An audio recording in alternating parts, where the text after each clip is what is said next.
And it has now been 2 years since the October 7th terror attacks at the Nova Music Festival site in Israel. Today, pictures of flowers on display honoring the 1,200 people killed. And then here at home, a celebration of life at Central Park as Governor Hochul orders flags at half-staff. We have team coverage. Ali Bauman is at a protest in Midtown against the war in Gaza. Let's begin with Lisa Rozner with the message from a Nova Music Festival survivor.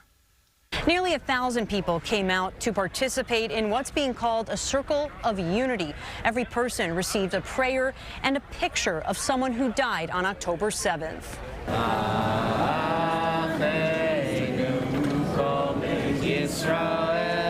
At Central Park's Great Lawn, Jews walked the circular path praying for peace exactly 2 years since October 7th, 2023. What the anti-Semites want us to do is they want us to hide. So today is about a circle of unity and a show of Jewish pride instead of Jewish hide. I think the most important thing is that we're all here together to reflect on the events of October 7th, but to look towards the future.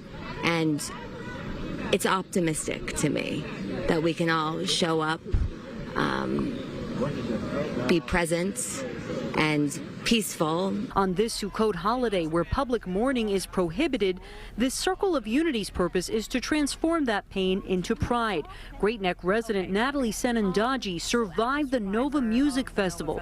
She ran for hours from Hamas terrorists. We started crawling into the ditch, and one of my 3 friends was standing over the ditch looking down at us. And I guess he thought to himself, you know, if I was a Hamas terrorist and I found all these people in a ditch, what would I do to them? I would shoot them right on the spot. And he said our only option is to continue moving at all times. All of our 10 or 15 friends that we left behind in that ditch, we told them to come with us, and they said, no, we feel safer staying here. We found out a day or 2 later that none of them made it out of that ditch alive. A good Samaritan eventually saved her. A big part of my healing is there's so many communities that have been created between the Nova survivors. If you go to a dance floor with other Nova survivors, you'll see people crying as they're dancing. Senandaji says coming to events like this is a crucial part of her healing process. In Central Park, Lisa Rozner, CBS News, New York.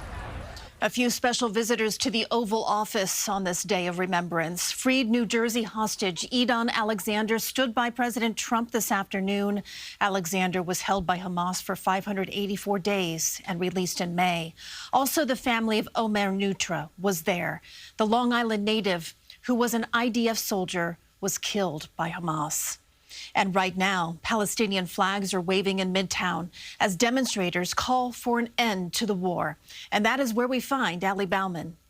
Hundreds of people are out here in Midtown Manhattan waving Palestinian flags, wearing keffiyehs. The protest has been coined by organizers as Flood New York City for Gaza. The pro-Palestinian organization Within Our Lifetime has been mobilizing protesters to gather here for days, encouraging people to meet outside the News Corp building on 6th Avenue to, in their words, quote, honor the martyrs of Gaza. Protesters here say they are against genocide and against Zionism. We asked some in the crowd how they feel about the potential for a deal to end the war. We've been down this road many times before. There was a ceasefire in January that did not hold. There's so many people in the world who are now, telling Israel to stop, and especially America to stop arming Israel.